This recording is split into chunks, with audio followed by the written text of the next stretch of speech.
reporter for tomorrow's Panorama, who posed as an LSE student, in fact not a student, I think a professor, that's how you were addressed during your trip, John Sweeney, who's with me now. Reckless, ethically reprehensible, that's from a very senior member of the LSE. How do you defend yourself? All of the students on the trip are grown-ups. They're big people, and I know them. They're brave and good. All of them were told twice that a journalist was coming. I was that journalist. I used my own name. I am also, as it happens, an LSE graduate. I told a lie. I said that I was an LSE PhD. If Saif Gaddafi can do it, perhaps so can I. Nevertheless, I told a lie. It's difficult. However, we're getting into a state which, frankly, is more like Hitler's Germany than any other state in this world right now. It's extraordinarily scary, dark and evil. All of the students on that trip could have, if you like, dobbed me in. None of them did. The majority of students support this programme. And what's difficult, I can't talk for the students. They're grown-ups and maybe they can talk to you. That's up to them. That's their call. However, what the LSE has been doing has been putting out stuff which is factually inaccurate in our view. They're saying that the students, they're putting words into the students' mouths, which the students, the majority of students, I know because I've spoken to them, don't believe. Well, OK, let's just come back to, you said you told a lie. Now, you told a lie to the North Korean authorities. Now, you know, journalistic cover, absolutely fine. What seems a more serious point as far as the LSE is concerned is that you weren't completely honest with the group, the Grimshaw group. The LSE said they had no idea of this at all. And you explained that a journalist, or it was explained to them that a journalist would be going, not a three-man team.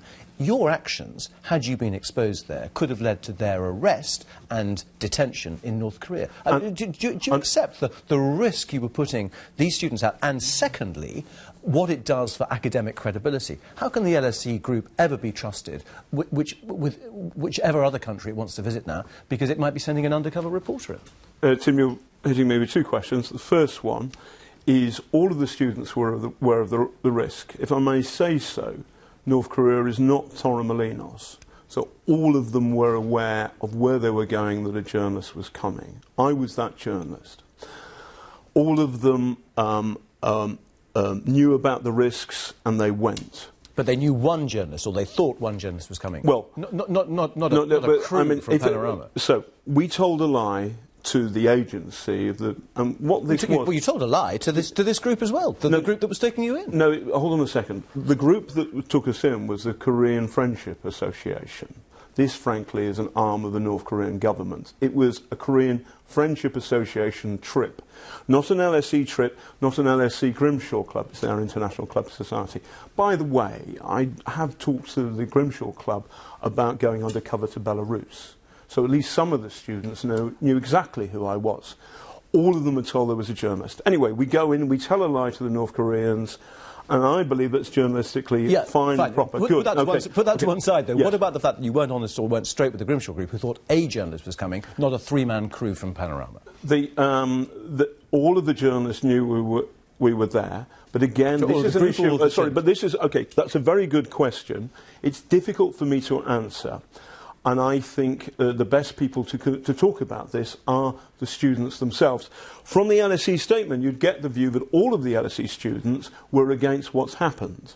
That's not right. The majority of the students on this trip support the programme. Some of them have seen it. Some of them think it's very good. You say the majority, but some have also now received, according to the LSE, threatening letters from North Korea. Indeed, yes.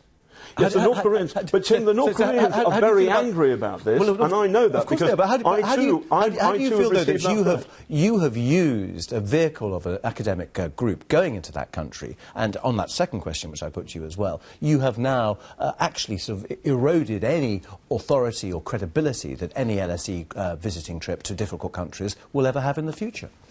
No, I don't agree with that. And I don't think the LSE students who went on the trip, the majority of them would agree with that. There is a dispute about this, clearly, and there's, it's difficult. It's not easy territory getting into a dictatorship like North Korea. But I do find it astonishing, and I was an LSE student, for an organisation that believes in free thought to call for the suppression of a documentary about North Korea. By the way, I'm very happily go and attend the LSE Students' Union, their debating society, which I used to be a member of all those years ago, and explain all of this and answer all of the questions. But we maintain all the students were aware of the risk.